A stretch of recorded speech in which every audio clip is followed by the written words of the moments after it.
भाई साहब, जिस तरह से आप शिक्षा प्रदान करते हैं ना, उस तरह अगर आपको ये समझाना होता कि ये इलेक्ट्रॉन क्या होता है तो कैसे समझाते? ये सख्त है एकदम।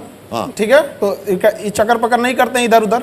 तो न्यूट्रॉन हो गए ये, इनको न प्लस से मतलब है न माइनस से मतलब है। ये हो गए न्यूट्रॉन और हम हो गए प्रोटॉन।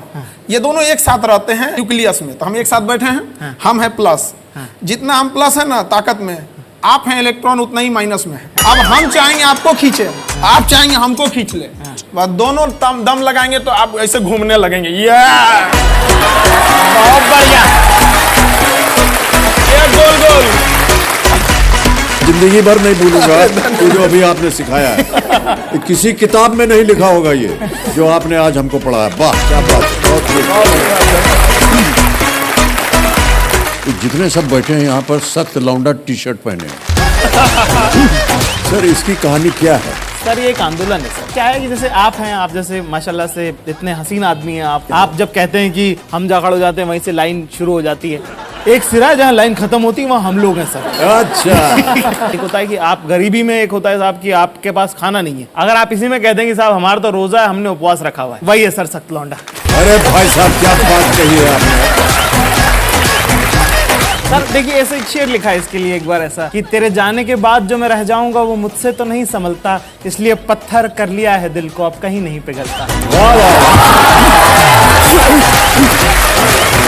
सोनी एंटरटेनमेंट टेलीविजन पर हमारे जमाने में ये होता था कि ग्रेजुएट बनना चाहिए, किसी भी तरह से पढ़ लिख करके तो हम पास हो गए, ग्रेजुएट हो गए। तो ग्रेजुएट के बाद हम लोग जो 5-6 मित्र जन थे शाम को बैठा करें अकेले, मैं यार क्या यार कुछ नौकरी वोकरी मिली क्या? बोले नहीं कुछ नहीं हुआ यार।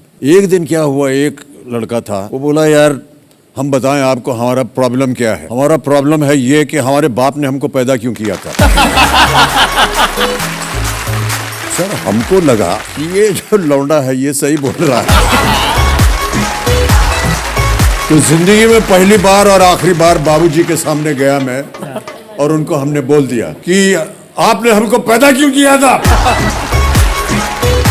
सर इधर से कुछ जवाब नहीं आया और हम चले गए कमरा छोड़ के, सो गए। हम जब उठे तो हमने देखा कि तकिए के बगल में एक कागज रखा है। वो कागज में एक कविता लिखी है बाबूजी ने, तो वो कविता हम आपको सुनाना चाहें कि जिंदगी और जमाने की कश्मकश से घबराकर मेरे बेटे मुझसे पूछते हैं कि हमें पैदा क्यों किया, और मेरे पास इसके सिवा कोई जवाब नहीं कि मेरे बाप ने भी बिना पूछे मुझे क्यों पैदा किया,